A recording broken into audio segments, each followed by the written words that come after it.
ನಾವು ಋಷ್ಯಮುಖ ಪರ್ವತದ ವಿಚಾರ ಮಾತಾಡ್ಕೋತಿದ್ದೀವಲ್ವಾ. ಆ 5 ಮಂದಿ ವಾನರರು ಕೂಡ ಋಷ್ಯಮುಖ ಪರ್ವತದ ಮೇಲೆ ಮತಂಗ ಆಶ್ರಮದ ಪ್ರಾಂತ್ಯದಲ್ಲೇ ಅನೇಕ ವರ್ಷಗಳ ಕಾಲ ಕಳೀಬೇಕಾದ ಪರಿಸ್ಥಿತಿ ಬಂತು. ಆ ಪರ್ವತ ಪ್ರದೇಶದಲ್ಲಿ ಸಮೃದ್ಧವಾದ ಹಣ್ಣಿನ ಮರಗಳಿದ್ದುದರಿಂದ ಅವರಿಗೆ ಆಹಾರದ ಕೊರತೆ ಇರಲಿಲ್ಲ.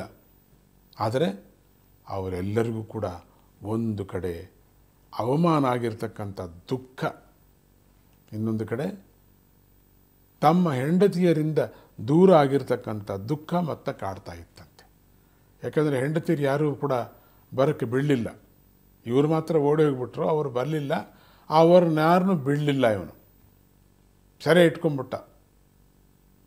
ವಾನರರ ಪ್ರಕಾರ ತಾನೇ ನನ್ನ ಹೆಂಡತಿರು ನೀವೆಲ್ಲ ಅಂತಲೂ ಅಂದ್ಬಿಟ್ಟು ಘೋಷಣೆಯನ್ನು ಮಾಡಿಬಿಟ್ಟ. ಅತ್ಲಾಗಿ ವಾನರರ ಪದ್ಧತಿ ಪ್ರಕಾರ ಏನು ಹೇಳೋದು, ಬಲವಂತವಾಗಿ ಹೆಂಡತಿಯರು ಕೂಡ ಅಲ್ಲೇ ಬಿಟ್ಟು ಬರಬೇಕಾಗಿತ್ತು ಸಂದರ್ಭ ಬಂತು. ತುಂಬ ದುಃಖದಲ್ಲಿದ್ದರು ಇವರು. ಹೆಂಡತಿಯವರಿಲ್ಲ, ರಾಜ್ಯವಿಲ್ಲ, ಇವರಿಗೆ ಯಾವ ರೀತಿಯಾದಂತಹದ್ದು ಸಂದರ್ಭಗಳು ಬಂದಾಗ ಒಳಗೆ ಹೋಗುವಂಗಿಲ್ಲ, ಬೆಟ್ಟ ಇಳಿಯುವಂಗಿಲ್ಲ, ಆ ರೀತಿ ಮಾಡಿಬಿಟ್ಟ. ಆದರೆ ಬೆಟ್ಟದಲ್ಲಿ ಸಮೃದ್ಧಿಯಾಗಿರುವಂತಹ ಹಣ್ಣಿನ ಮರಗಳು ಹಣ್ಣು ಇತ್ತು. ಆದರೆ ಕೆಲವರು ಬೆಟ್ಟ ಇಳಿದು ಬರ್ಬೋದಾಗಿತ್ತಲ್ಲ, ಬಂದು ಅಲ್ಲಿ ಆ ನದಿಯಲ್ಲಿ ಅಲ್ಲಿರ್ತಕ್ಕಂಥ ಸರೋವರದಲ್ಲಿ ಅವರು ಮಿಂದು ಹೋಗ್ತಾ ಇದ್ದರು. ಆದರೆ ನಮ್ಮ ಆಂಜನೇಯನಿಗೆ ಮಾತ್ರ ಅವೆರಡೂ ಇರಲಿಲ್ಲ. ಅವ್ರಿಗೇನೋ ಹೆಂಡತಿ ಇದ್ದರು, ಎಲ್ಲ ಪರವಾಗಿಲ್ಲ, ಇವನಿಗೇನು ಇಲ್ವಲ್ಲ, ಹಾಗೆ ಪರವಾಗಿಲ್ಲ. ಧರ್ಮ ಶ್ರದ್ಧೆಯಿಂದ ತಾನು ಮಾಡಬೇಕಾಗಿರ್ತಕ್ಕಂಥದ್ದನ್ನು ಮಾಡ್ತಾ ಇದ್ದ. ಸುಗ್ರೀವನಿಗೆ ಮಾತ್ರ ತುಂಬ ಆಗ್ತಾ ಇತ್ತಂತೆ. ನ್ಯಾಯವಾಗಿ ತನ್ನ ಅಣ್ಣ ತನ್ನನ್ನು ಊರಿಂದ ಓಡಿಸಿದಾಗ ಹೆಂಡತಿಯನ್ನು ತನ್ನ ಜೊತೆ ಕಳಿಸಬೇಕಾಗಿತ್ತು, ನ್ಯಾಯವಾಗಿ ಮಾಡಬೇಕಾಗಿತ್ತು. ಅದೇ ತಾನೇ ಧರ್ಮ. ಆದರೆ ವಾಲಿ ಆ ಧರ್ಮವನ್ನು ಪಾಲಿಸಲಿಲ್ಲ. ಅವನು ಹೆಂಡತಿಯನ್ನು ಸೆರೆ ಹಿಡ್ಕೊಂಡ್ಬಿಟ್ಟಿದ್ದಾನೆ. ಇನ್ನೊಂದೇನಪ್ಪ ಅಂದರೆ, ಅಂದಿನ ವಾನರ ಧರ್ಮಶಾಸ್ತ್ರವು ನರರ ಧರ್ಮಶಾಸ್ತ್ರಕ್ಕಿಂತ ಸ್ವಲ್ಪ ಭಿನ್ನವಾಗಿತ್ತು. ಆ ಧರ್ಮಶಾಸ್ತ್ರ ಅವ್ರದ್ದೇ ಬೇರೆ, ಇವ್ರದ್ದೇ ಸ್ವಲ್ಪ ಮನುಷ್ಯರದೇ ಬೇರೆ ಥರ ಇತ್ತು.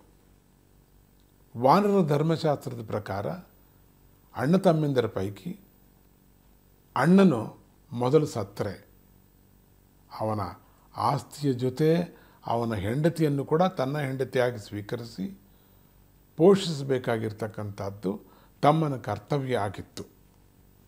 ಅವರ ಧರ್ಮ ಪ್ರಕಾರ ಅದು. ಒಂದು ವೇಳೆ ತಮ್ಮನೇ ಮೊದಲು ಸತ್ತರೆ ಅಣ್ಣನಾದವನು ತಮ್ಮನ ಆಸ್ತಿಯನ್ನಾಗಲಿ ಹೆಂಡತಿಯನ್ನಾಗಲಿ ಸ್ವೀಕರಿಸ್ತಕ್ಕಂಥ ಹಕ್ಕು ಇರಲಿಲ್ವಂತೆ. ಏನು ಹೇಗಿದೆ ನೋಡಿ, ವಿಚಿತ್ರ ಅಲ್ಲ.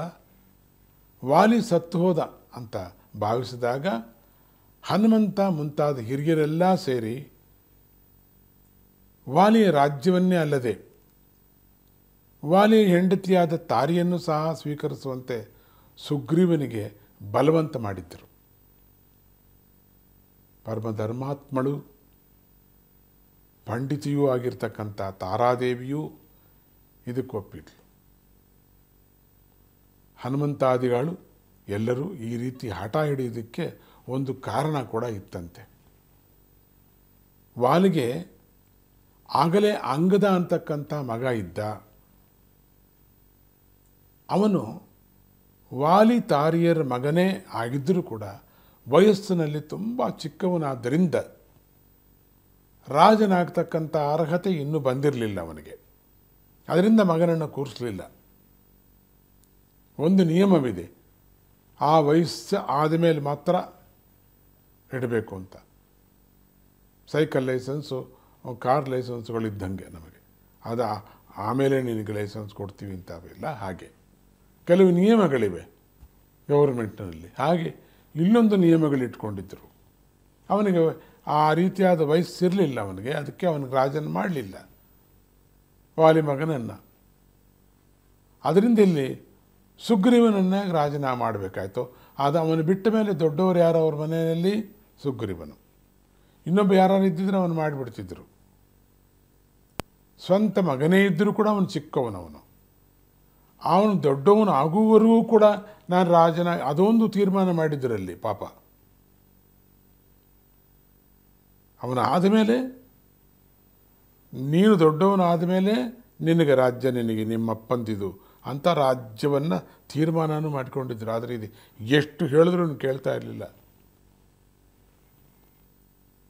ಆದರೆ ಯುವರಾಜನಾಗಿರ್ತಕ್ಕಂಥ ಸುಗ್ರೀವನೇ ರಾಜ್ಯಕ್ಕೆ ತಕ್ಕವನಾಗಿದ್ದ.